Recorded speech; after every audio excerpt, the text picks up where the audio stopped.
Fermented peppers, chocolate habanero. Very distinct, tangy flavor and odor, one that our family loves. Cook with it, put it on as a topper, put it straight on crackers on a charcuterie board. My mouth is already watering talking about it.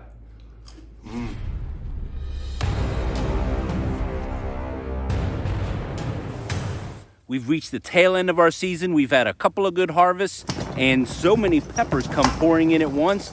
You've got to figure out how to preserve them. You're down to pretty much pickling, fermenting, or drying. I know our garden looks pretty sad at this point, but it's been a really great pepper year. You have good years, you have bad years. But to see the success this year, I had some serious preserving to do to reap the benefits of what we had in the garden.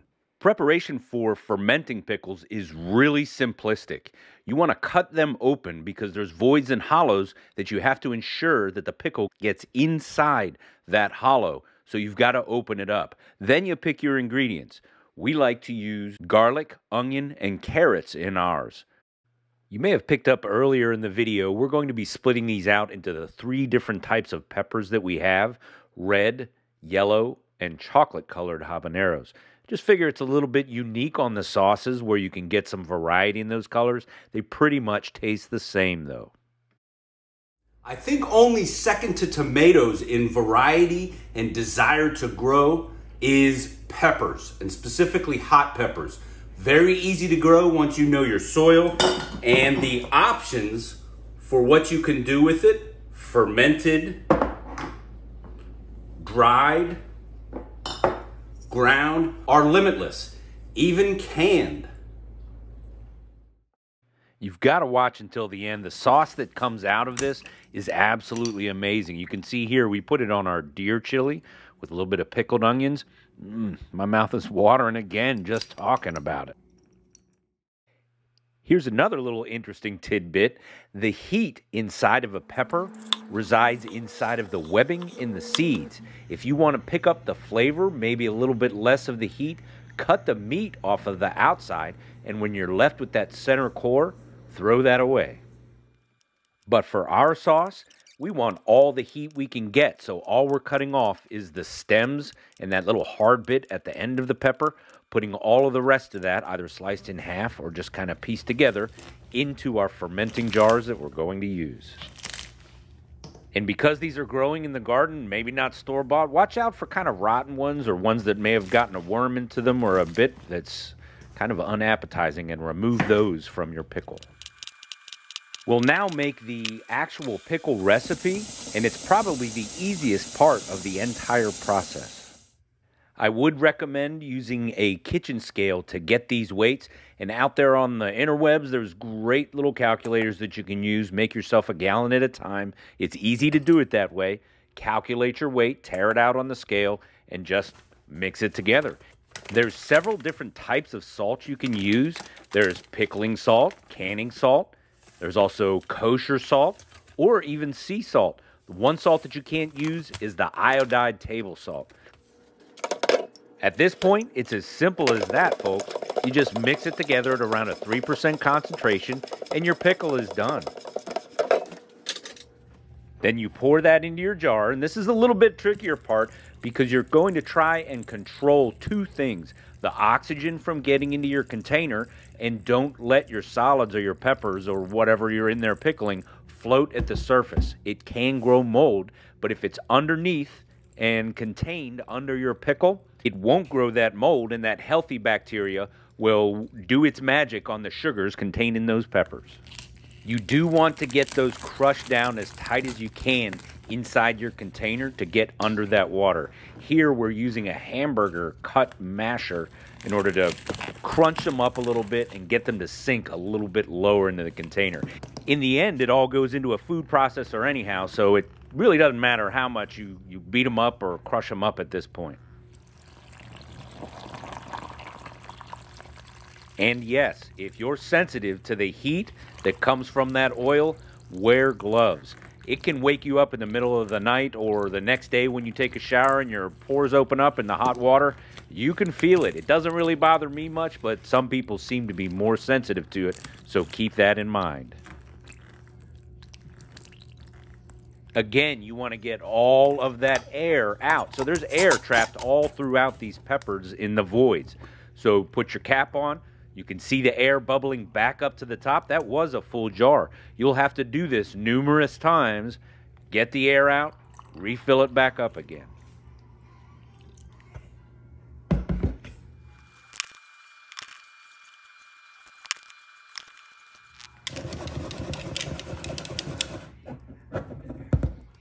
Once you've gotten all that air out, you want to get your peppers weighted down so they stay under that pickle. How you do that, you can get creative with it. You can use lids. And here we used a shot glass to push all the peppers under the water. Just be aware when you fill it up this much, there is air that reforms, but it's all that non-oxygen air. I guess it's carbon dioxide that's formed in there. So it's okay, but you can get some overflow, and you should be prepared for that if you're full all the way up inside your jar. You can also invest in a little bit of a fancy equipment where you've got a bubbler that adapts or adjusts to fit. You can see those bubbles coming up in this pickle, but that fits on this lid. You can make small batches. Here we have piri piri peppers. I've never made this sauce before. Want to give it a shot. Piri piri is a pretty unique flavor. I believe it's coming out of Portugal or South Africa. Could be wrong on that. If you know where piri piri peppers come from, comment down below. But this is a really simplistic setup. I've got another canning lid in here that pushes all the solids, the peppers, the garlic, the onion, the carrots down below. This is an anaerobic environment. I use a shot glass to hold all that down in the lid, and this allows the CO2 to escape, and the oxygen does not go back in. Real simple. Now you just find a cool, dark spot, someplace where you can set them, won't make a mess in case they do overflow, and let the biology do its work. Here you can see I believe this was day 2. The bubbles are starting to form, getting a little cloudy, bacteria is taking hold. It's pretty much downhill from here. Strain out your liquids. This was after about, I believe, 7 or 8 days in the pickle. Strain out that liquid, get your solids. There's another check that you can do. You can use a pH meter to check and make sure that lactobacillus bacteria has created that lactic acid and drop the pH down below that 4 on the pH scale, and you know that none of the bad bacteria can survive in that low of a pH.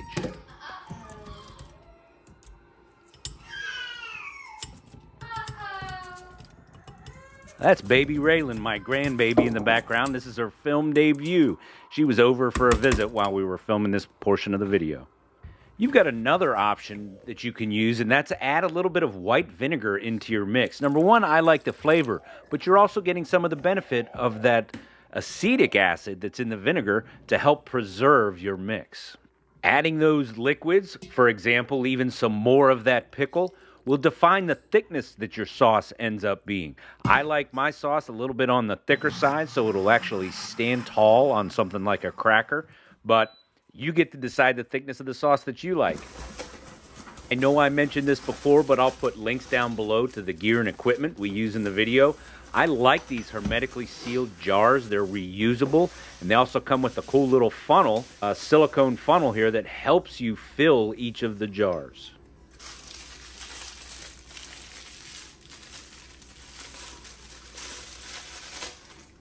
It always fascinates me when I see squirrels and birds out in the garden eating the hottest peppers I grow like they're nothing. They don't perceive the heat in the same way that we do.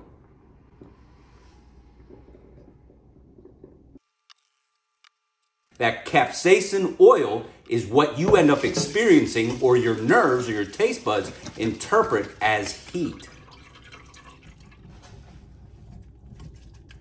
The way it interacts with the nervous system and the sensors in our taste buds, it's perceived as heat. There is no physical heat in there. It just goes straight to your brain as this is a very hot flavor. That's how your brain interprets it. Get yourself a pH meter. When you hit that low pH, that 4% or lower, you know you're at a preserved state. The bad bacteria can't survive in that environment. You don't always have to put these into these hermetic sealed jars or the jars with the shrink wrap lids. You can also hot water bath can it. Being such a low acidity level, you don't have to pressure can it. The low pH makes this safe for just simple hot water bath canning.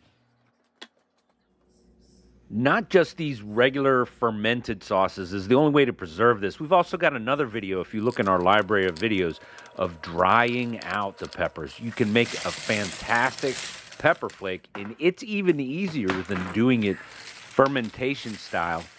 It's a no-brainer, a great way, and it preserves forever. After you get done grinding these up in a food processor, about 1 tablespoon equals about a habanero when you're doing your cooking.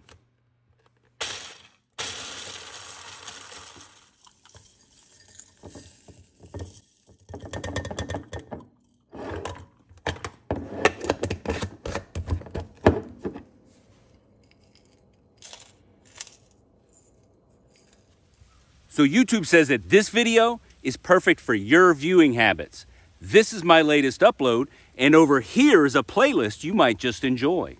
I hope you liked it. If you did, please click like, subscribe, share, and come on back for more.